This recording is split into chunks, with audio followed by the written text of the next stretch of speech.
Muitíssimo bom dia! Bom dia, começa mais um dia de leitura da palavra, mais um dia de leitura das escrituras. Vamos mergulhar na palavra de Deus para aquilo que Ele tem para nós no dia de hoje. Deus possa te abençoar muito aí. Seja muito bem-vindo, bem-vinda. Diz de onde você tá, o pessoal tá chegando aí. Já aproveita, manda no aviãozinho para alguém para a gente assistir junto essa live. Vamos continuar vendo sobre a palavra de Deus. Que Deus possa te abençoar muito. Bom dia para vocês aí todos. Que Deus te abençoe demais. Que a glória de Deus venha sobre a tua vida. Que o Espírito Santo possa nos invadir, nos conduzir no dia de hoje em nome de Jesus Cristo. Vamos nessa? Tem gente chegando de vários lugares aqui. Tô vendo muita. Hoje é o dia 25 de 100. 25%, um quarto da nossa leitura. A gente já concluiu. Tá aqui, ó. Eu sempre fico vendo aqui, ó. Cadê? Nosso cronograma de leitura tá aqui, ó. Hoje vamos completar a primeira coluna, ó. Olha lá, ó. Um quarto da nossa leitura, já estamos vencendo. Vamos nessa? Chegamos a um quarto da leitura, tem gente de tudo quanto é lado aí. Tem Jaraguá do Sul, Santa Catarina, São Paulo com chuva, Curitiba hoje também está com chuva, Atenas, Grécia, conectados, várias pessoas falando aí. Tô vendo gente de Brasília chegando, Deus abençoe vocês. São Bernardo do Campo, Jequié, Bahia, Sydney, Austrália, Deus abençoe, muito bem. Boston, Massachusetts, Deus abençoe vocês aí em Boston, Deus abençoe demais. Balneário Ipanema, vários lugares aqui, gente. Vamos orar? Vamos pedir que o Espírito Santo venha sobre nós, que a glória de Deus possa nos conduzir em mais um dia. Vamos nessa? Senhor, nós estamos aqui na Tua presença, nós pedimos que o Senhor venha e fale conosco nesta manhã. Que o Senhor nos visite de forma sobrenatural, meu Deus, que o nosso entendimento abra para que a gente possa aprender de Ti, para que nós possamos escutar a Tua voz, meu Deus. Fala conosco, eu te peço, em nome do Senhor Jesus Cristo, em nome de Jesus. Amém e amém. Vamos nessa? Vamos ler? Pega a tua Bíblia aí, abre em 1 Reis, capítulo 4. Aí tem várias pessoas, estou vendo Rio das Ostras, Botucatu, tem gente falando que... Vamos ver. Assunção, Paraguai, Santo André, Almirante Tamandaré. Agora um monte de gente. Começou. Vamos lá. Vou tirar os comentários momentaneamente para a gente poder concentrar no que Deus vai falar conosco aqui. 1 Reis, capítulo 4. Entrou na nossa história bíblica de maneira mais forte um personagem chamado Salomão, o escolhido por Deus, e evidente por Deus e pelo próprio Davi, para ser a continuidade do reinado de Davi. Lembre-se ontem que Adonias tentou usurpar o trono à força. Davi foi lá e fez sua comitiva de líderes mais próximos, Natã, Joabe, sentar Salomão na sua jumenta, entrar na cidade, gritar que ele era o rei. Salomão vai começar a reinar. E o capítulo 4 de 1 Reis começa mostrando então quem eram os oficiais de Salomão, quem era o seu time de liderança. É impossível construir qualquer coisa sem um líder e sem um time que acompanhe esse líder. Então, o rei Salomão reinando sobre todo Israel, capítulo 4, eram seus homens principais. Azarias, filho de Zadok, o principal. Eliofere, Aias, eram secretários. Josafá, cronista. Benaia, filho de Joiada, comandante do exército. Zadok e Abiatar, sacerdotes. Azarias, filho de Natã, era intendente-chefe. Zabude, filho de Natã, ministro, amigo do rei. Aizar, mordomo. Adonirão, filho de Abda, superintendente, dos que trabalhavam forçados. Trabalhavam forçados é porque agora tinha uma obrigação para trabalhar, já vou te mostrar o que é. Então, é evidente que você não precisa lembrar todos esses nomes, mas está aqui na Bíblia só para a gente saber. E, além disso, ele tinha 12 intendentes sobre Israel, que forneciam mantimento ao rei e à sua casa, cada um durante um mês do ano. Salomão era um cara muito sábio, então ele criou um sistema de sustento, inclusive para a casa real. Lembra que ele pediu a Deus, nós vimos ontem, sabedoria para reinar, e Deus falou, porque você não pediu riquezas, você vai ter mais riquezas que qualquer outro, e você vai ter sabedoria. Tudo que nós precisamos de Deus é sabedoria. Então quero falar contigo e te ensinar 3 conceitos, que é o que nós precisamos buscar. O primeiro é conhecimento. Conhecimento, anota aí, você está anotando. Conhecimento é o que você adquire. Adquire lendo um livro, adquire lendo a Bíblia, adquire fazendo 100 dias da Bíblia, você vai receber conhecimento. Então, o primeiro passo do degrau é conhecimento. O segundo é entendimento. Entendimento é o que você faz com o conhecimento adquirido.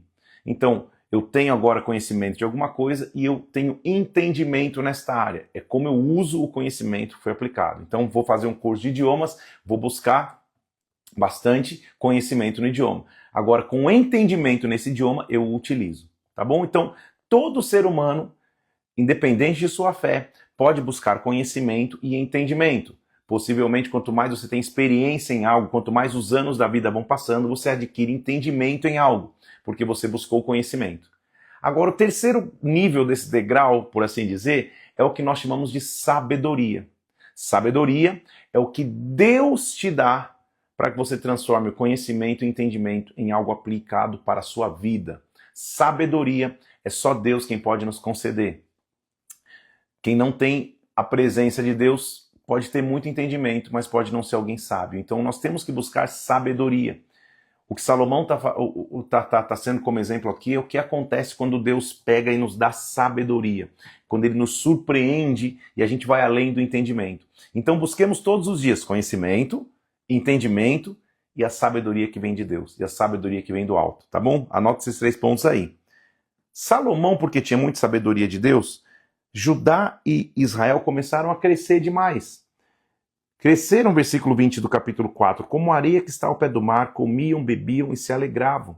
Dominava Salomão sobre todos os reinos, desde o Eufrates até a terra dos filisteus, até a fronteira do Egito, os quais pagavam tributo e serviam Salomão todos os dias da sua vida. Era um tempo de paz, era um tempo de prosperidade sobre Israel. Até então a gente tinha lido Davi com tantas guerras para assumir o trono, e mesmo depois de assumir o trono, guerra contra os filisteus, guerra contra eles mesmos, era uma confusão de guerra o tempo todo. E agora, na sabedoria de Salomão, a nação entrou num tempo de paz, de prosperidade. O provimento diário de Salomão era de 30 coros de farinha, 10 bois cevados, 20 bois, prosperidade. Naquela época, olha o versículo 25, Judá e Israel habitavam confiados, cada um debaixo da sua videira, debaixo da sua figueira, desde Dan até Berseba, todos os dias de Salomão. O que é isso? Cada um debaixo da sua figueira? Paz. Cada um sentado no seu lugar de paz. Era um tempo, então, de paz. Salomão, olha a prosperidade que Deus deu a ele. Tinha 40.000 cavalos em estrebarias para os seus carros, 12.000 cavaleiros. Forneciam também os intendentes provisão, cada um no seu mês ao rei Salomão. Todos os quantos lhe chegavam à mesa, coisa nenhuma deixavam lhe faltar. Levavam cevada, palha, cavalos, ginetes para o lugar onde o rei estava, segundo lhes fora prescrito. E a base, então, dessa prosperidade de Salomão era ter, sim, conhecimento, era ter entendimento, mas era ter sabedoria.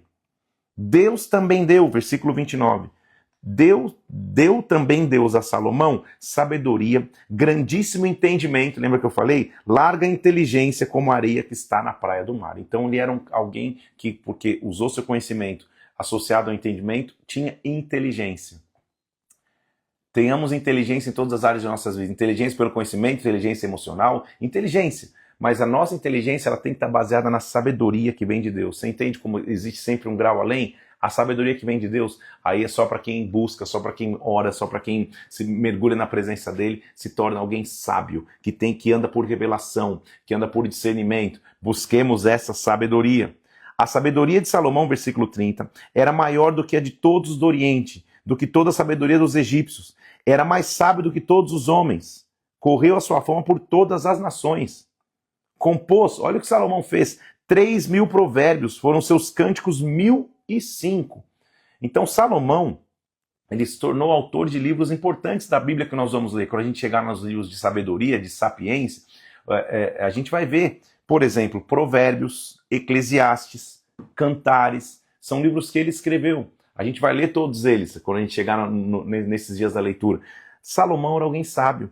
Discorreu, inclusive, versículo 33, sobre todas as plantas, desde o cedro que está no Líbano até o isopo que brota no muro. Falou de animais, aves, répteis, peixes. Então ele tinha conhecimentos de botânica, de biologia, do reino animal, do reino vegetal. Ele tinha sabedoria. De todos os povos vinha gente ouvir falar da sabedoria de Salomão. E também enviados de todos os reis da terra tinham ouvido da sua sabedoria.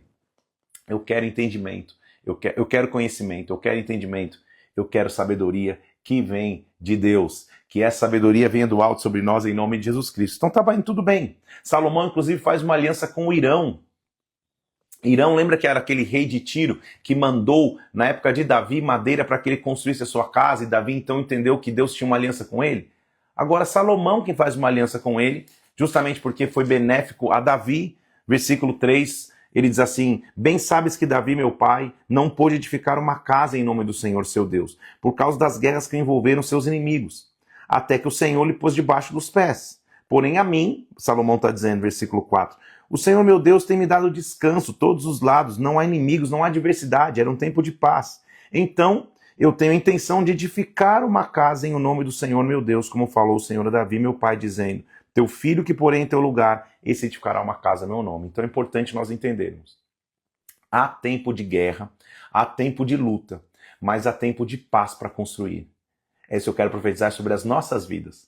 Deus vai te dar paz para construir. Na guerra, ninguém consegue construir. Na guerra, você está ocupado demais com espada na mão tentando lutar. Há tempo de ficar guerreando, mas há tempo de ter paz para a construção.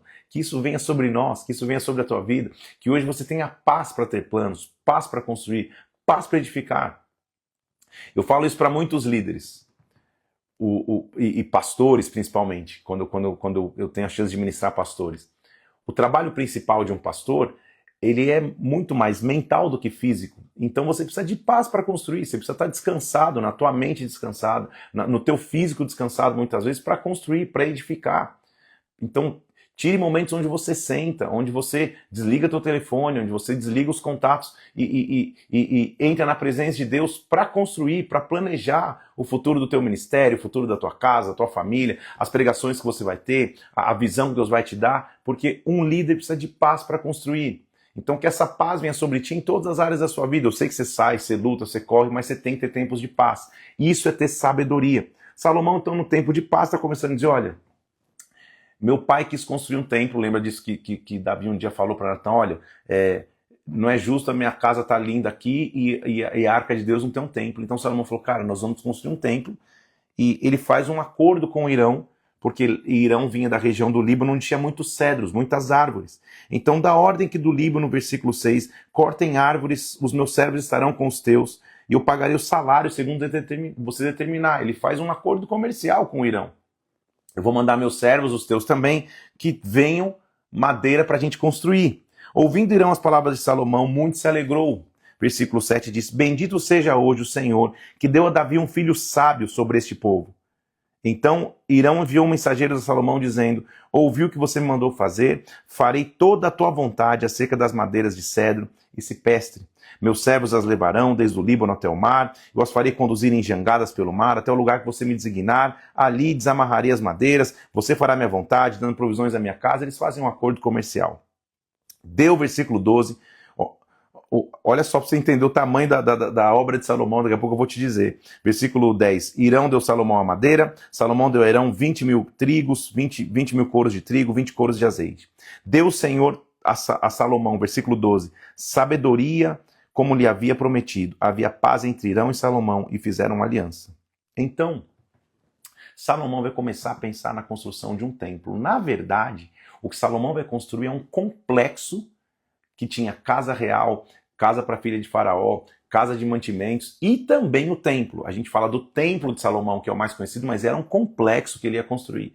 Um negócio de magnitude sem antecedentes, que só alguém com muita sabedoria dada por Deus poderia ser o condutor desta obra. O que ele vai construir é algo absolutamente inédito, gigantesco e quase único, da maneira que foi construída. Vou te falar de alguns números de magnitude para você entender o que Salomão construiu como um templo. Formou o rei Salomão, versículo 13 do capítulo 5. Formou o rei Salomão uma leva de trabalhadores dentre todo Israel. Se compunha de 30 mil homens. Ele enviava ao Líbano para pegar madeira lá que ele tinha feito o trato com o Irão, alternadamente 10 mil por mês. Então, cada mês ia 10 mil homens lá para trabalhar na madeira. E 2 meses cada um ficava em casa. Então ele alternava os turnos desses 30 mil. A dona Irão é que dirigia, era o líder que dirigia essa leva. Salomão também tinha 70 mil que levavam cargas e 80 mil que trabalhavam pedra nas montanhas. Afora o chefe dos oficiais, em número de 3.300, que dirigiam a obra e davam ordens ao povo que executava. Mandou o rei que trouxessem pedras grandes, pedras preciosas, pedras lavadas para fundarem a casa. Ou seja, mais de 180 mil trabalhadores. Mais especificamente, 185 mil trabalhadores. Numa obra gigantesca. Pensa se tem que ter sabedoria para conduzir uma obra como essa. Nós, na Conectados, estamos em obras.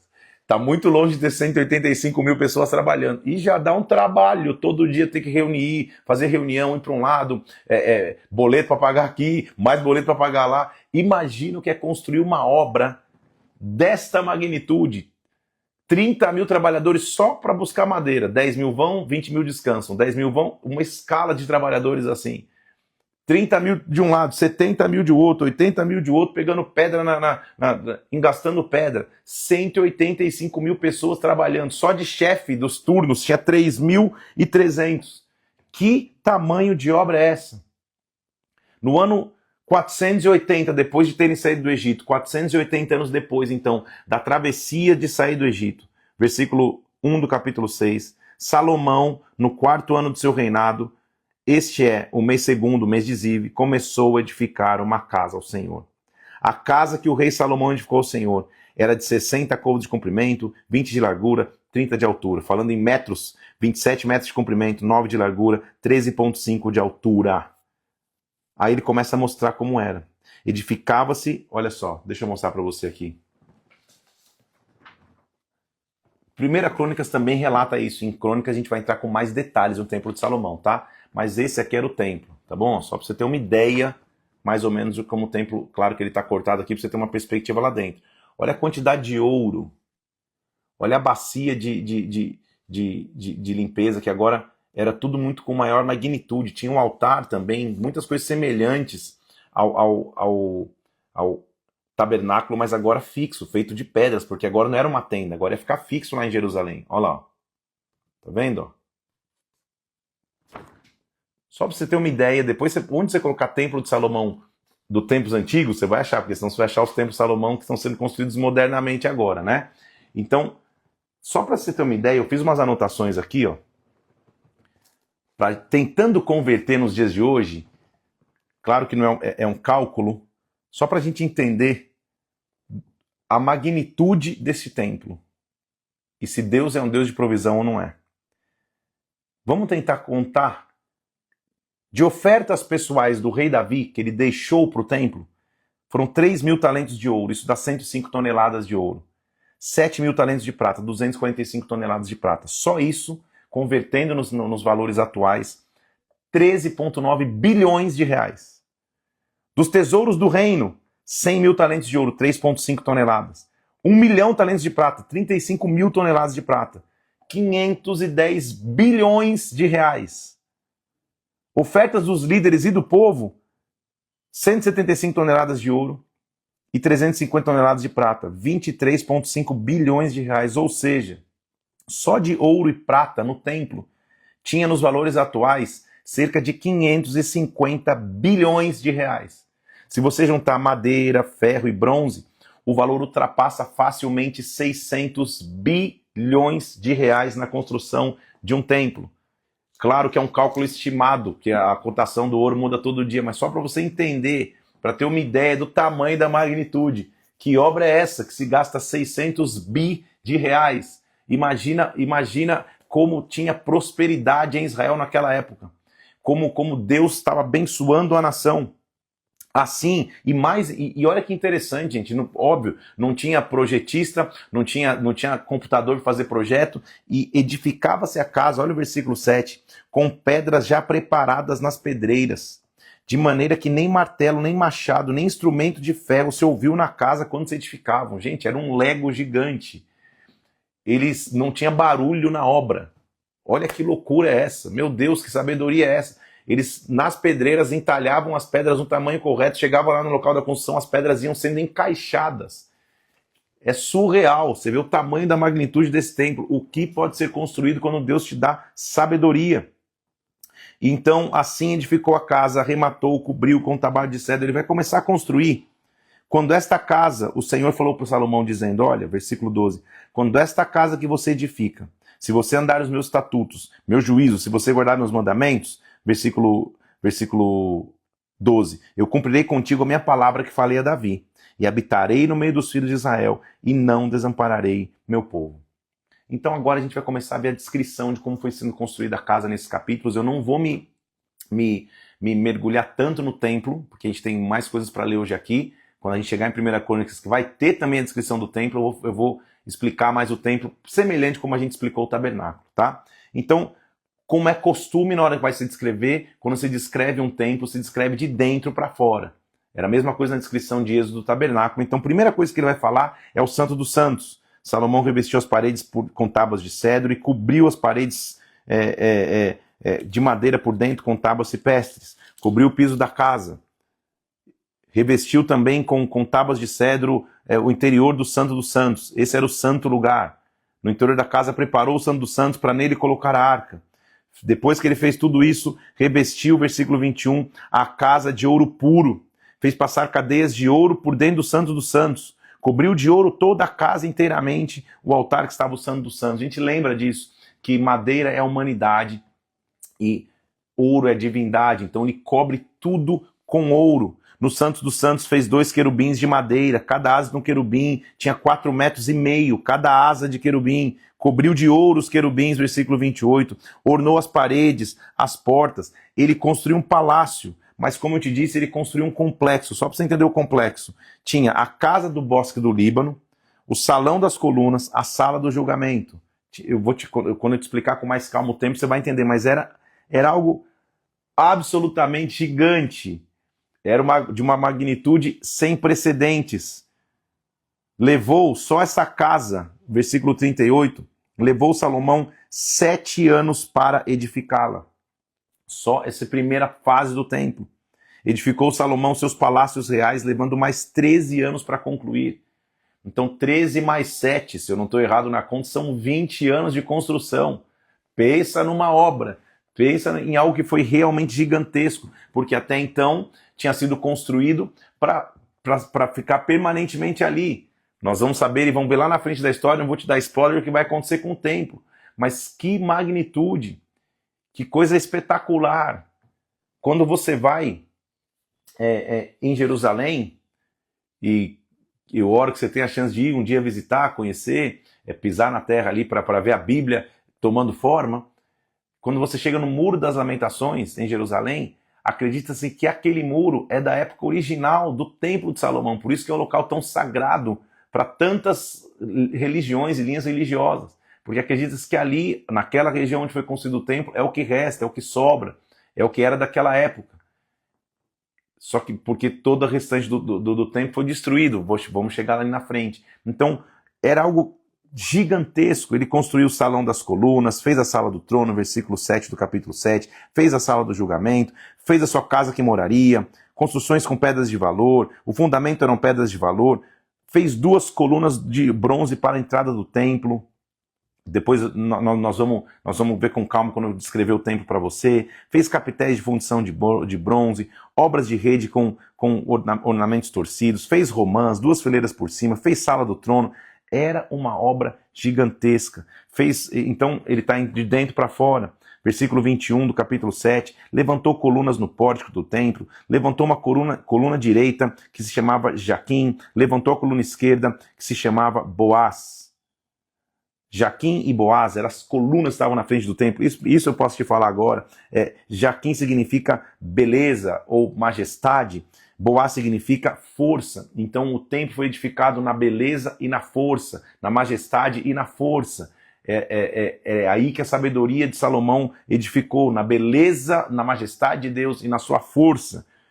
Versículo 23, fez um mar de fundição redondo. O mar de fundição é como aquela pia de bronze do tabernáculo, mas agora era uma pia muito maior, com 12 bois na base, mostrando o esforço para a construção. Então tudo tem um significado também, que não dá nem tempo de me aprofundar hoje, que a gente vai entrar um dia quando a gente estudar com mais calma o Templo de Salomão.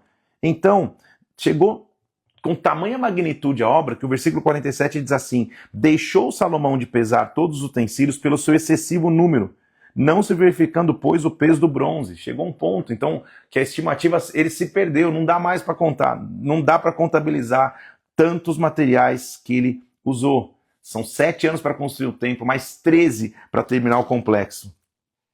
E olha que interessante, versículo 51 do capítulo 7. Assim se acabou toda obra que fez o rei Salomão para a casa do Senhor. Então trouxe Salomão as coisas que Davi, o seu pai, tinha dedicado: a prata, o ouro, os utensílios, ele pôs nos tesouros na casa do Senhor. Davi tinha consciência de legado. Ele quis construir o templo, não construiu. O templo não teria o nome dele, não é Templo de Davi, tomou o nome comumente conhecido como Templo de Salomão, mas quem deixou os recursos, quem deixou os projetos para a construção do templo, nós vamos ver, foi Davi. Davi projetou o templo, Salomão executou.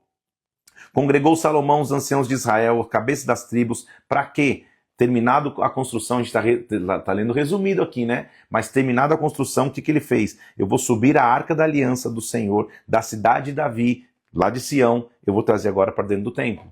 Lembra que quando Davi quis entrar em Jerusalém, o pessoal não deixou, ele habitou em Sião, na cidade de Davi, a arca estava lá. Sião também é Jerusalém, mas não é ali no cume, no local mais alto. Então ele estava ali na cidade de Davi, Salomão agora vai mandar tirar a arca, ele quer trazer a arca para dentro do templo. O rei Salomão, versículo 5, e toda a congregação de Israel que se tinha se reunido, estavam diante da arca, sacrificavam ovelhas e bois de tão numerosos que não se podiam contar. Ele está trazendo a arca para dentro do templo. Puseram os sacerdotes a arca da aliança do Senhor no seu lugar, no santuário mais interior do templo, no santo dos santos, debaixo da asa dos querubins. Dá para ver um pouquinho aqui, mas na nossa aula de aprender o templo eu vou explicar com mais calma. Mas aqui, ó, lá dentro ele vai colocar a arca. Tá vendo? Tinha um santo dos santos aqui, ó. Também tem altar, tem pia. Lembra as colunas que eu falei? Jaquim, Jabés, né? A majestade e a força. Tem uma coluna aqui, tem outra que não está aparecendo porque cortou aqui. Olha o tamanho desse pátio todo revestido de ouro. Olha o santo dos santos lá dentro com querubim que cada envergadura das suas asas era de 4,5 metros. 13,5 metros de altura. Era uma majestade absurda esse templo. Pedras encaixadas uma na outra. Então, quando ele trouxe ali, colocaram a arca sobre os querubins que estendiam as asas sobre a arca. Na arca, versículo 9, não havia nada senão as tábuas de pedra que Moisés tinha colocado junto a Horebe, quando o Senhor fez aliança com os filhos de Israel ao sair do Egito. Lembra que a arca lá no tabernáculo tinha as tábuas, o pote de maná e a vara de Arão que floresceu. Nesta arca agora, que é a mesma, na arca que está sendo colocado, já não tem mais o pote do maná, já não tem mais a vara de Arão, tem só as tábuas da lei, tá? Tendo o sacerdote saído do santuário, uma nuvem encheu a casa do Senhor, de tal sorte que os sacerdotes não puderam permanecer ali para ministrar por causa da nuvem, porque a glória do Senhor encher a casa do Senhor. O que eu quero que você tenha hoje aqui é que quando você edifica algo com sabedoria, o que sela a construção é a nuvem da glória de Deus. Então nós estamos construindo para que a glória de Deus se manifeste. Quando isso acontece, olha a sabedoria que Salomão tinha. Então, em Crônica a gente vai ler com mais calma, mas ele está relatando 7 anos de construção de um templo, 13 anos de construção de um complexo, e o que aconteceu no final? Ele trouxe a arca e Deus assinou a obra. Ele assinou a obra com a sua nuvem e com a sua glória. E quando ele assina com a sua glória, Salomão, olha o que ele fala. Olha o que ele fala no final da obra, versículo 12. Então Salomão disse, o Senhor declarou que habitaria em trevas espessas. O Senhor me declarou que ele habitaria na nuvem. Na verdade, eu edifiquei uma casa para a tua morada, lugar da tua eterna habitação. Voltou o rosto do rei e abençoou a congregação de Israel que se mantinha de pé. Pensa, todo mundo lá vendo a inauguração do templo. E disse, bendito seja o Senhor, o Deus de Israel, que falou pessoalmente a Davi, meu pai. E pelo seu poder o cumpriu, dizendo que desde Israel ele não tinha escolhido uma cidade para edificar uma casa em seu nome. Porém escolheu Davi. Também Davi, meu pai, tinha colocado no seu coração edificar uma casa. Agora, o que vai acontecer, Senhor? Versículo 22. Salomão está inaugurando, lembrando de que Davi tinha tido essa ideia. E ele diz assim, Salomão diante do altar do Senhor, na presença da congregação de Israel, estendeu as mãos para os céus. Pensa que dia lindo de inauguração. Dizendo, ó Senhor Deus de Israel, não há Deus como tu, em cima dos céus, embaixo da terra, que guardas a aliança e a misericórdia dos teus servos de todo o coração que andam diante de ti. Senhor, agora, faz a teu servo Davi, meu pai, o que declarou, dizendo, não faltará sucessor diante de mim, que se assente no trono de Israel, contanto que os teus filhos guardem o teu caminho e andem como tu andaste. Senhor, a tua promessa é que não faltaria descendente para a raiz de Davi. Cumpre a tua promessa e que nós andemos os teus caminhos. Agora, olha a sabedoria dele. Ele construiu um negócio majestoso, sem precedentes, mas olha o que ele diz, versículo 27. Mas de fato, habitaria Deus na terra? Eis que os céus e até os céus dos céus não podem te conter, quanto menos esta casa que eu te edifiquei. Salomão, que declaração absurda, porque ele construiu um templo majestoso. Ele disse, mas vamos parar a pensar, gente. Nem os céus dos céus pode conter Deus, quanto mais esse templo, essa casinha aqui que eu construí. Deus não está no templo, é isso que ele estava dizendo. Olha que sabedoria, meu Deus do céu. Então, Deus, atenta para a oração do teu servo, para a sua súplica ao Senhor, meu Deus, para ouvires o clamor e oração que se faz hoje diante de ti. Para que os teus olhos estejam abertos noite e dia sobre esta casa, sobre este lugar que disseste, o meu nome estarei ali. Então, ele chama o povo para ter opção de arrependimento. Senhor, se um dia alguém pecar contra o seu próximo, ouve dos teus céus e nos julga. Versículo 33, quando o teu povo tiver pecado e confessar o teu nome, ouve e perdoa. Senhor, quando os céus se fecharem, quando não houver chuva, ouve e nos perdoa e dá chuva na terra. Ele está dando caminhos de arrependimento. Quando nós pecarmos, versículo 43, ouve nos céus, lugar da tua habitação. Ele está inaugurando um templo, mas está dizendo, os céus é a tua habitação, Senhor. Faz o que o estrangeiro te pedir, edifica pelo teu nome. Ouve, mais uma vez no versículo 49, do 46 ao 49, ele está prevendo já o cativeiro. Quando nós clamarmos, ouve no local da tua habitação e responde. Então ele faz algo majestoso, constrói algo sobrenatural, mas ele diz, Senhor, templo nenhum pode te conter. O que pode te conter é o clamor. O Senhor habita no clamor, o Senhor está nos céus do céu, o Senhor habita no meio do clamor do teu povo. Versículo 54. Tendo Salomão acabado de fazer esta oração, estando de joelhos com as mãos estendidas para o céu, levantou diante do altar, se colocou de pé, abençoou a congregação e disse, bendito seja o Senhor, que deu repouso ao seu povo Israel, segundo tudo o que tinha prometido. Nem uma só palavra falhou de todas as suas promessas feitas por intermédio de Moisés, seu servo. A gente já leu algo semelhante, né? Quando Josué entra na terra e assume a terra, a gente já viu, nenhuma promessa falhou. Até preguei sobre isso nesse último domingo na Conectado, você pode assistir, está no meu YouTube. Nós estamos escutando exatamente a mesma frase. Nenhuma palavra falhou, nenhuma promessa falhou. Então o rei de Israel ofereceu sacrifícios ao Senhor, 22 mil bois, 120 mil ovelhas, versículo 63. Uma loucura você imaginar a quantidade, a magnitude. Nesse mesmo tempo, Salomão celebrou a festa dos tabernáculos e todo Israel com ele, uma grande congregação. Despediu o povo, cada um foi para suas tendas alegres, porque o Senhor tinha sido bom para com o seu povo, tinha cumprido o que prometeu a Davi. Quando ele completa a obra, Deus então faz uma aliança com Salomão. Capítulo 9, versículo 1 diz que, tendo acabado Salomão de edificar a casa do Senhor, o Senhor lhe apareceu e disse, ouvi a tua oração, ouvi a tua súplica perante mim, santifiquei a casa que você edificou para pôr ali o meu nome. Se você andar perante mim, como andou Davi, o teu pai, com integridade de coração, com sinceridade, versículo 5, confirmarei o trono do teu reino sobre Israel para sempre. Como falei com Davi, não faltará sucessor sobre o trono. Só que é um condicional. Porém, se você e os vossos filhos de qualquer maneira se apartarem de mim, não guardando os meus mandamentos, servindo outros deuses para os adorarem, eliminarei Israel da terra que lhe dei, e esta casa que santifiquei, a meu nome lançarei longe da minha presença. Israel virá a ser provérbio e motejo entre todos os povos. E desta casa, agora tão exaltada, todo que por ela passar se pasmará, dizendo, por que o Senhor procedeu assim para com a terra e para com a casa? Perceba na aliança que tem um condicional? Deus está dizendo, Salomão, eu ouvi a tua oração, eu faço uma aliança contigo, honra os meus preceitos. Contudo, se vocês não honrarem os meus preceitos, vai chegar o dia que alguém vai passar na frente desta casa tão majestosa e vai ficar pasmo, falando o que aconteceu com esta casa. E a resposta vai ser, porque deixaram o Senhor, que tirou da terra do Egito, se apegaram a outros deuses, trouxe o Senhor sobre eles este mal. Então, gente, a aliança com Deus tem condicionais. E nós vamos ver o que vai começar a acontecer aqui. Ao fim de 20 anos, então, versículo 10, terminaram Salomão as duas casas, a casa do Senhor e a casa do rei. Então ele começa a mostrar o porquê ele edificou. Saiu Irão a Tiro para ver a cidade de Salomão, porém não lhe agradaram, diz que cidades são essas que meu irmão me deu, e ele está fazendo de novo uma aliança.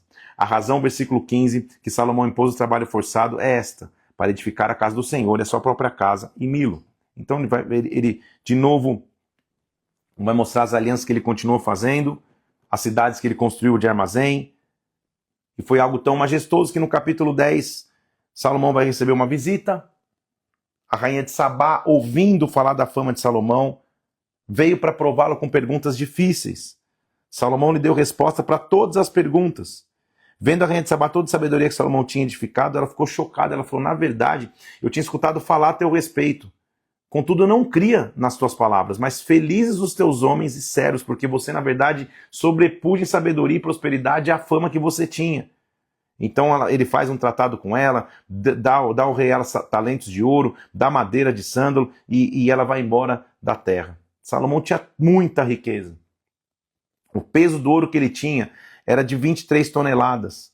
Tinha escudos, tinha imponência, tinha um trono de marfim, com ouro puríssimo. Assim Salomão, versículo 23 do capítulo 10, excedeu a todos os reis do mundo em riqueza e sabedoria. Tudo fluía muito bem. Líder, não há muita dificuldade em você administrar o pequeno começo, porque pequeno começo é pequeno começo. Você é dependente de Deus, você chora na presença de Deus para que o recurso venha, você vive de milagre a cada dia, você tem um testemunho para contar a cada dia. Líder, o desafio é administrar sucesso. Quando tudo vai muito bem, aí você tem que continuar dependente de Deus. Então cuidado para que o crescimento da tua empresa, da tua família, o teu sucesso financeiro pessoal, o teu sucesso ministerial, isso não possa ser motivo de ruína. Porque Salomão, gente, era sábio, vinha chefes de outros estados, como a gente acabou de ver, visitá-lo, falando, cara, eu tinha escutado falar que você é sábio, mas você é mais do que eu tinha escutado. Ele tinha recursos a sobrar, estava tudo certo. Só que ele tinha um condicional, lembra? Se você preservar a aliança comigo, não vai faltar sucessor na tua casa. Agora, se você fugir da aliança, você também vai ter consequências. Inexplicavelmente. Então, por mais sábio que você seja, humanamente falando, você tem limitações. Então, um líder não pode ficar sozinho, um líder não pode achar que tem todas as respostas, não pode achar que está acima do bem e do mal, jamais. Porque até o homem mais sábio está nos ensinando agora também nas situações difíceis da sua vida. Por quê? Lembra que lá no começo, Salomão tinha se casado com a filha de Faraó, egípcia. Não sei porque quando eu faço assim parece essa mãozinha. Egípcia. Lembra que a ordem clara desde a lei mosaica era que não podia se casar com povos que não eram o povo de Deus, que não eram seus próprios irmãos, né, da sua própria tribo. Olha o que vai começar a acontecer. Além da filha de Faraó, versículo 1 do capítulo 11. Amou Salomão muitas mulheres estrangeiras, moabitas, amonitas, edomitas, sidônias, etéias. Para que Salomão? De novo, não havia problema do rei ter mais de uma esposa e suas concubinas como Davi teve. O problema está aqui que ele está se casando com mulheres de povos estrangeiros e muitas, no plural. Mulheres de nações de que o Senhor havia dito aos filhos de Israel, versículo 2, não casei com elas, nem casem elas convosco, porque perverteriam o coração para seguir os seus deuses. A esta se apegou Salomão pelo amor. Olha o versículo 3, assuste-se agora. Tinha 700 mulheres, 700, Salomão, pelo amor de Jesus Cristo, princesas, e 300 concubinas. Suas mulheres perverteram o coração. 1000 mulheres. Aí é preciso sabedoria, hein? Mais difícil de construir o templo é administrar 1000 mulheres, 700 mulheres. E meu Jesus, meu Pai do céu, Salomão, que sabedoria é essa? Só que grande parte delas, as princesas, filhas de outros povos, sendo já velho, versículo 4, suas mulheres lhe perverteram o coração para seguir a outros deuses. E o seu coração não era todo fiel para com o Senhor, seu Deus, como fora Davi, o seu pai. Infelizmente, nós vamos ter que aprender com os erros de Salomão também. Cadê aquele cara que na inauguração do templo estava de joelho com as mãos para o céu, dizendo, Senhor, os céus dos céus é o teu local de habitação, porque essa casa que eu habitei é pequena demais para ti. Cadê esse cara? Agora com 700 princesas e 300 concubinas, 1000 mulheres, pelo menos. Haja areia para esse rei, né? Agora essas mulheres na sua velhice estão lhe pervertendo o coração, então aprenda hoje. Nossa frase de hoje é: saiba administrar o sucesso. Deus vai te dar sucesso. E nesta hora que você tem que saber administrar mais, muito mais, absurdamente mais do que o teu começo. No começo todo mundo é dependente, no começo tá todo mundo bem, chorando na presença de Deus. Quando as coisas começarem a dar bem e melhorarem ainda mais, aí que você tem que saber administrar o teu sucesso em todas as áreas da sua vida. Saiba administrar o sucesso. Nós estamos vendo Salomão bem sucedido demais, mas agora o seu coração está pervertido, ele está seguindo outros deuses. Salomão, olha o versículo 5, seguiu Astarote, deusa dos Sidônios, a Milcom, abominação dos Amonitas. Assim fez Salomão, que era mal perante o Senhor, e não perseverou em seguir ao Senhor como Davi, o seu pai. Neste tempo, edificou Salomão um santuário a Quemos, abominação de Moabe, sobre o monte fronteiro a Jerusalém, e a Moloque, abominação dos filhos de Amon, e começou a fazer um monte de altares para os deuses das mulheres dos povos que ele havia se casado. Assim fez para com todas as suas mulheres estrangeiras, que queimavam incenso e sacrificavam aos seus deuses. Se ele tinha 700 princesas, imagina o número de altares que ele começou a fazer. Salomão parece que enlouqueceu, um cara sábio, se confundiu na sua sabedoria. Versículo 9, então o Senhor se indignou contra Salomão, porque tinha desviado o seu coração. E aí, versículo 14, levantou o Senhor contra Salomão um adversário, Hadad o Edomita, da linhagem real de Edom. E nós vamos ver agora Salomão com muitos adversários. Um cara que vivia em paz e prosperidade, se afastou de Deus, e as guerras vão voltar para Israel. Inclusive, Jeroboão, um dos filhos de Nebate, da região de Efraim, um eframita, se levantou contra o rei.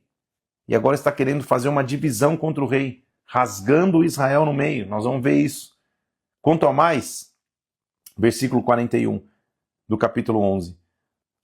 Aos atos de Salomão, tudo que ele fez, sua sabedoria, não está escrito no livro da história de Salomão? Foi de 40 anos o tempo que reinou sobre Israel, até que ele descansou com seus pais. E quem reinou no seu lugar foi Roboão. Agora que fica mais desafiador, porque quem nós vamos ler? Roboão, filho de Salomão, causa uma separação entre as tribos. Salomão fazia o povo trabalhar de maneira forçosa para construir. Quando Roboão assume o trono, o pessoal falou, olha, cuidado, hein? Não vai ser tão pesado como foi, senão a galera vai espanar. Roboão, ao invés de escutar os conselhos dos mais velhos, ele escuta os conselhos dos mais novos e diz, pelo contrário, sua mão tem que ser mais pesada ainda, senão a galera não vai te respeitar. Roboão é a figura de quem não quer escutar os conselhos. Escute o conselho de quem veio antes de você. Não seja como um adolescente espiritual que fala, não, eu sei fazer tudo sozinho, ninguém precisa me explicar nada, não. Não, escute conselhos sábios. E o que acontece então é que lembra de um lado Jeroboão tinha se levantado contra Salomão? Então a gente tem de um lado agora Jeroboão e de um lado Roboão. 10 tribos seguem Jeroboão, 2 tribos ficam com Roboão. Israel se divide. E nós vamos ver uma divisão agora então, de um reino do norte e reino do sul. Reino do norte chamado Israel, reino do sul chamado Judá. No reino do norte, 10 tribos vão, Israel, tendo sua capital Samaria. No reino do sul, 2 tribos ficam, tendo sua capital Jerusalém. Por isso que vai se tornar um pouco difícil agora a leitura, se você ler meio desavisadamente, porque o reino está dividido. Então você vai falar, no ano do rei Jeroboão, quero do rei tal, você vai falar, meu Deus, então, eu até tirei uma foto, um print aqui. Depois você coloca ali, ó, Reis e Profetas de Israel e Judá. Se você tem um livro históricos do devocional da Bíblia, você tem um esqueminha mais ou menos assim. Agora a gente vai ver os paralelos, tá vendo? Ó? Roboão, filho de Salomão, tá vendo? Reinou em Judá. Ao mesmo tempo que Jeroboão reinou em Israel. Depois de Roboão, veio Abias, ao mesmo tempo que estava Jeroboão. Depois veio Asa, quando lá estava... Então, só para você entender, a gente vai ler isso. E a gente vai começar a ver agora 2 reinados ao mesmo tempo, porque a nação está dividida. Tudo bem? É isso que vai começar a acontecer. Normalmente, os reis do norte, que começou com Jeroboão, todos eles vão fazer o que era mal perante o Senhor, continuando com ídolos, com idolatria. E a maioria dos reinos do sul também vão fazer o que era mal perante o Senhor. De vez em quando surge um ou outro que vai tentar trazer o povo à correção. Mas em grande maioria, esse vai ser um tempo lastimável, onde o povo está distante. instituindo deuses, instituindo ídolos, distante daquilo que Deus tinha falado, semelhante ao que o povo já tinha vivido na época dos juízes. Agora o negócio vai degringolar também. Então vamos com calma ler, não com tanta calma, porque a gente tem pouco tempo para terminar aqui, mas então, as 10 tribos seguem, o reino vai se dividir. Vendo, pois, todo Israel que o reino lhe dava ouvidos, diz que parte nós temos com Davi? Não temos herança com o filho de Jessé. Então eles foram embora para habitar nas cidades de Judá, e sobre eles reinou Roboão.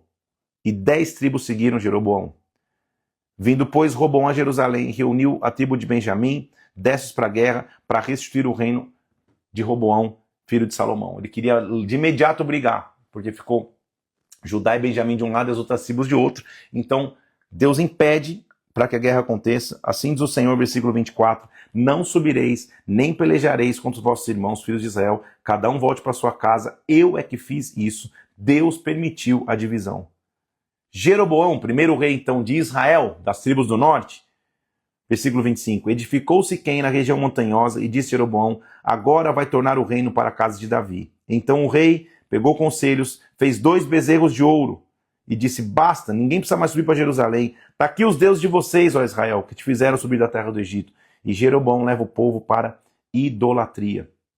Jeroboão, versículo 31, fez santuários nos altos dentre o povo, constituiu sacerdotes que não eram dos filhos de Levi, deturpou a lei. Ladeira abaixo total. As 10 tribos começam a seguir a idolatria de Jeroboão. Deus então levanta um profeta que veio de Judá, um homem de Deus, para Jeroboão, para profetizar contra os altares que ele estava fazendo, dizendo, olha, Jeroboão estendeu a mão e falou, prende esse homem. Ele não escuta, versículo 4, mas a mão que estendera contra o homem de Deus secou, ele não podia recolher. O altar se afendeu e assim se derramou no altar. Deus estava mostrando, eu não estou contigo. Disse o rei ao homem de Deus, vem comigo, fortalece, eu vou te recompensar. E o homem de Deus disse, versículo 8, ainda que você me desse metade da tua casa, eu não ia contigo. Então, ele castiga o profeta que tinham repreendido, dizendo que era profeta, que tinha mentido. Ele tenta contratar um falso profeta para profetizar o contrário, e o profeta tenta mentir, vai tentando mostrar um jeitinho humano de resolver as coisas. Jeroboão persiste no pecado. Versículo 33, do capítulo 13. Jeroboão ainda não deixou o seu mau caminho. Antes, de entre o povo, tornou a constituir sacerdotes para os lugares altos. A quem queria consagrava para sacerdotes dos lugares. Isso se tornou em pecado a casa de Jeroboão. Então, nesta época, adoeceu Abias, filho de Jeroboão. Disse a sua mulher, dispõe-te agora, disfarce-te, para que não conheça o que és mulher de Jeroboão. Vai a Siló, procura um profeta. O profeta Aias vai profetizar contra Jeroboão. Deus está pesando a mão sobre Jeroboão. Ele diz assim, eis, versículo 10, do capítulo 14, trarei o mal sobre a casa de Jeroboão. Eliminarei Jeroboão de todo e qualquer sexo masculino, escravo ou livre. Quando morrer Jeroboão na cidade, os cães o comerão. Ele vai morrer no campo aberto, as aves do céu comerão, porque ele está distante de Deus. Então ele está contando agora, aí vai ser o nosso exercício. Primeiro o que está acontecendo lá em Israel. Jeroboão, distante de Deus, tentando contratar profetas do jeito dele, ungir sacerdotes do jeito dele, e Deus está dizendo, eu vou pesar a mão sobre Jeroboão. Aí ele pausa e ele vai para o outro paralelo, versículo 21. Enquanto isso, Roboão, filho de Salomão, reinou em Judá. De 41 anos de idade era Roboão quando começou a reinar, e reinou por 17 anos em Jerusalém, na cidade que o Senhor escolhera de todas as tribos de Jerusalém, para estabelecer o seu nome. E infelizmente, versículo 22, fez Judá o que era mal perante o Senhor. Com os pecados que cometeu, provocou o zelo mais do que fizeram seus pais. Porque também em Judá edificaram altos, estátuas, colunas, postes ídolos, todos elevados outeiros. Olha o que ele fez, Roboão, versículo 25 e 26. Roboão tomou dos tesouros da casa do Senhor, dos tesouros da casa do rei, tomou tudo. Também levou todos os escudos de ouro que Salomão tinha feito. Lembra que a nossa frase hoje é saiba administrar o sucesso? Os reis estão ali e ao invés de continuarem em aliança com Deus, a gente está vendo Jeroboão de um lado fazendo o que era terrível perante o Senhor e Roboão a mesma coisa. Então, isso que eu vou te explicar, vai começar um monte de rei. E ele vai dar referências. Então, versículo 31, 30. Houve guerra entre Roboão e Jeroboão todos os seus dias. Então os reinos estão brigando entre si. Roboão descansou com seus pais, foi sepultado na cidade de Davi. E Abias, filho de Roboão, reinou em seu lugar. E aí começam os paralelos. Então, no 18º ano do rei Jeroboão, quando Jeroboão estava reinando por 18 anos, Abias começou a reinar sobre Judá. E reinou 3 anos sobre Jerusalém. Andou em todos os pecados que seu pai havia cometido. Seu coração não foi perfeito para com o Senhor teu Deus, como o coração de Davi tinha sido. Então vai começar a ser meio que mais do mesmo. Os reis vão reinando e todos esses reis vão fazendo o que era mal perante o Senhor. Como ele reinou só 3 anos, no 20º ano de Jeroboão, versículo 9, rei de Israel, começou a reinar Asa sobre Judá. 41 anos reinou sobre Jerusalém. O nome da sua mãe era Maca, filha de Absalão.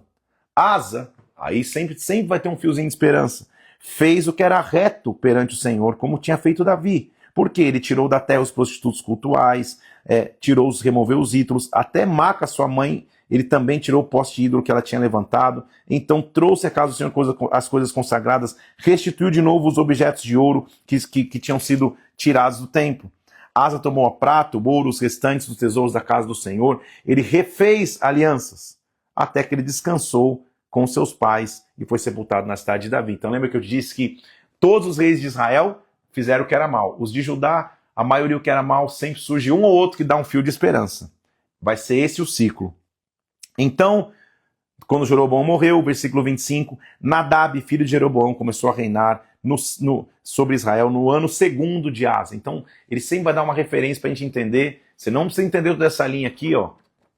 Se você quiser, só para o teu estudo, tá? Então, ele sempre vai dar uma referência. Quando um estava reinando aqui, outro estava reinando lá. Logo que Nadab, filho de Jeroboão, começou a reinar, versículo 29, matou toda a descendência de Jeroboão, não lhe deixou ninguém com vida, exterminou todos, segundo a palavra do Senhor, por intermédio de Aias, o Silonita. Então, Asa matou a descendência de Jeroboão, começa de novo uma guerra. Então, Asa, rei de Judá, filho de Aias, começou a reinar sobre todo Israel, fez o que era mal perante o Senhor, andou no caminho de Jeroboão, no pecado que ele tinha feito. Vai surgir então a figura de um profeta. Veio a palavra do Senhor a Jeú, filho de Anani, contra Baça, dizendo: porque eu te levantei do pó, te constituí príncipe sobre todo o meu povo, você tem andado no caminho de Jeroboão, você tem feito pecar o meu povo, irritando com os seus pecados. Então Jeú se levanta como um profeta tentando alertar para que o povo voltasse a si. Continua reinando Elá em Israel, enquanto Asa está reinando em Judá. Zinri vai reinar em Israel, Onri vai reinar em Israel, Acabe vai reinar em Israel. Vamos focar mais um pouco ali. Vários reis vão passando, todos fazendo o que era mal perante o Senhor. E versículo 29 do capítulo 16, Acabe começa a reinar sobre Israel. Fez Acabe o que era mal perante o Senhor, mais do que todos que foram antes dele. Por quê? Como se fora coisa a pouco andar nos pecados de Jeroboão, tomou para si mulher a Jezabel. Olha quem vai entrar na história aqui. Filha de Etbaal, rei dos Sidônios, que serviu Baal e adorou. Levantou um altar a Baal na casa de Baal que edificaram em Samaria, na capital do reino de Israel. Eles fizeram um altar para Baal. Acabe fez um poste ídolo, cometeu mais abominações para irritar o Senhor, Deus de Israel, do que todos os reis de Israel antes dele. E agora? Será que vai estar tudo perdido? Deus sempre vai tentar criar um plano de redenção, ou pelo menos uma voz de alerta.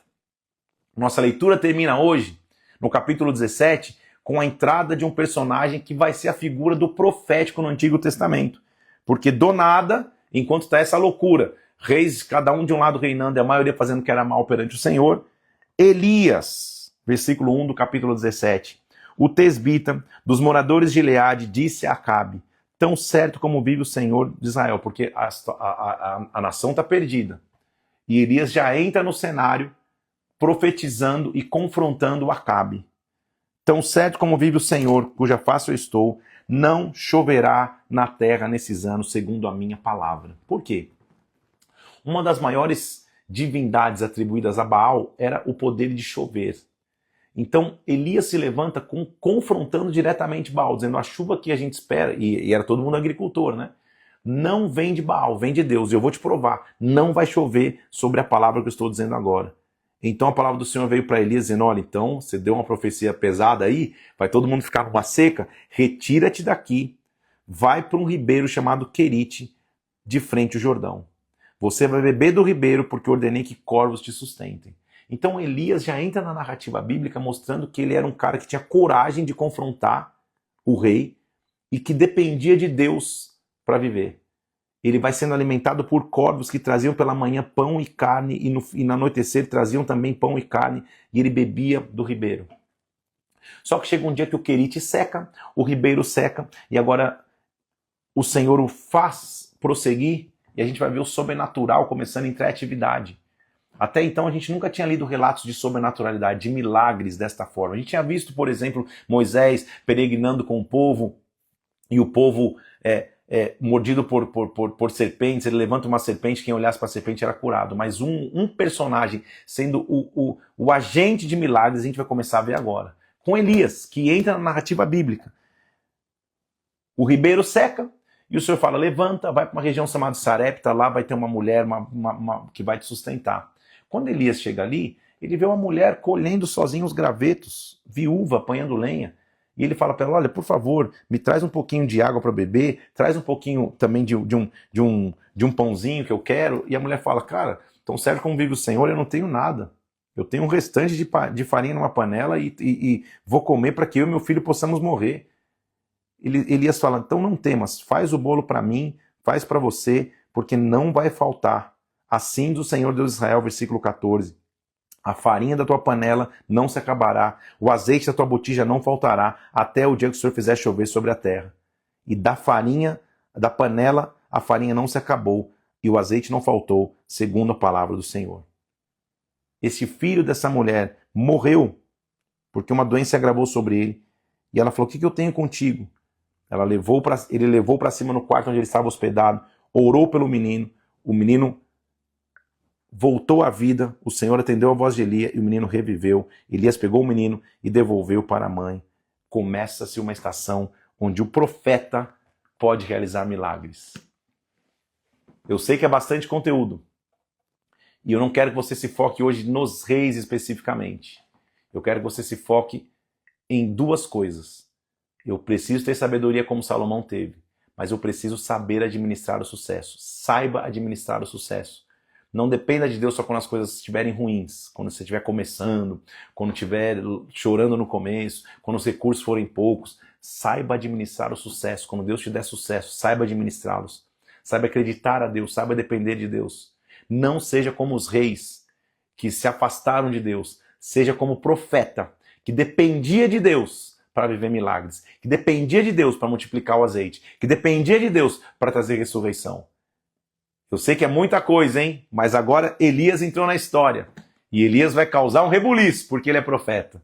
Amanhã, dia 26 na nossa leitura, nós vamos continuar lendo muito sobre Elias e como Elias confrontou um sistema de Jezabel.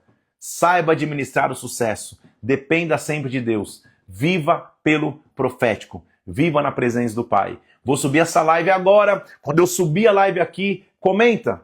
Saiba administrar o sucesso ou então viva pelo profético. Nossas duas frases de hoje. Deus te abençoe, Deus te guarde. Tenhamos sabedoria como Salomão, mas quando a gente estiver bem sucedido, continuemos dependentes de Deus. Salomão nos ensina nas coisas boas e nas ruins. Conhecimento, entendimento e sabedoria é o que eu quero da parte de Deus. Saiba administrar o seu sucesso. Viva pelo profético. Deus abençoe teu dia. Termina o dia 25.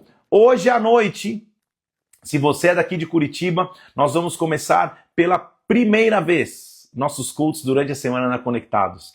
A gente estava em reforma e agora está ficando a grande parte pronta, a gente consegue fazer cultos na nave durante a semana. Então hoje à noite é o nosso primeiro culto na Conectados.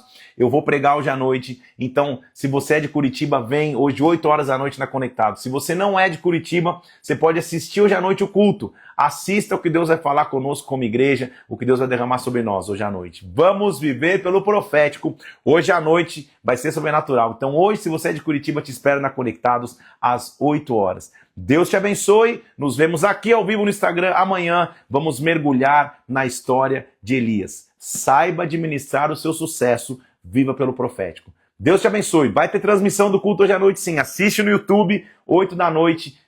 Acompanhe o que vai acontecer aqui na Conectados. Deus abençoe. Fica na paz de Deus. Até amanhã, 6 horas da manhã. Comenta lá, hein? Deus abençoe.